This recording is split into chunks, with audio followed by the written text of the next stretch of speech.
अस्सलाम guys, hopefully you all are doing well. तो आज मैं जिस मेडिकेटेड क्रीम का रिव्यू आपके साथ शेयर करने लगी हूँ वो मेरे पास है जेनविट क्रीम। इससे पहले अगर आप मेरे चैनल पर न्यू हैं तो मेरे चैनल को सब्सक्राइब कर लें ताकि मेरी आने वाली तमाम वीडियोस के नोटिफिकेशन आपको मिल सकें। तो चलते हैं अपनी वीडियो की तरफ।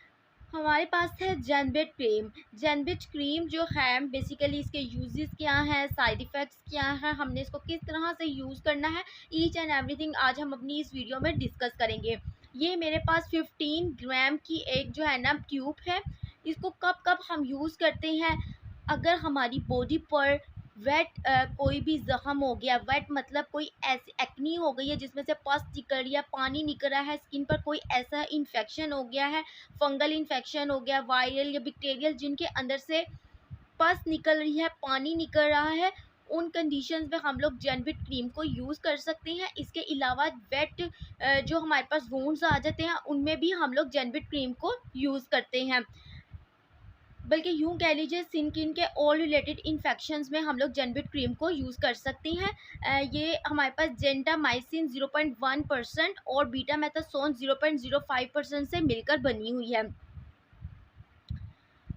इसको हमने यूज़ किस तरह से करना है, इसको हमने अप्लाई किस तरह से करना है, तो हमने अप्लाई इस तरह करना है कि हमने इसकी स्मॉल क्वांटिटी ले लेनी है लाइट सी, और अपने जहाँ पर भी इन्फेक्शन हुआ है अपनी स्किन पर लगाकर लाइट उसको मसाज करना है, हल्का सा मसाज करना है कि इस तरह से कि हमारा पूरा जो जख्म है, जो वाउंड है, वो कवर हो जाए जेनविट क्रीम के साथ। और हमने इसको दिन में 2 बार यूज़ करना है। अगर आपको ये क्रीम लगाने के बाद किसी भी बर्निंग सेंसेशन फील हो रही है, जलन महसूस हो रही है, स्किन पर रेडनेस फील हो रही है, और इसके अलावा आपका जख्म जो है वो बढ़ता जा रहा है और उस पर जो है पिंपल्स, रेड बम्प्स जो हैं वो बनते जा रहे हैं, तो आपने इसको यूज़ करना बंद कर देना है और किसी और क्रीम का यूज़ करना है according to the prescription of your doctor. Next बात कर लेते हैं इसकी प्राइस की। तो बहुत ही रीज़नेबल प्राइस है इसकी, जस्ट 70 रुपीज़ में आपको ये किसी भी फार्मेसी शॉप से मिल सकती है गाइस।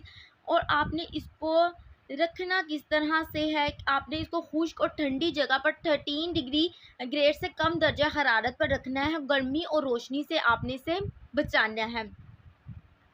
उम्मीद करती हूँ गाइज आपको मेरी ये वीडियो पसंद आई होगी। If you guys like this video also share with your friends. मिलती हूँ अपनी नेक्स्ट वीडियो में, तब तक के लिए अल्लाह हाफिज़।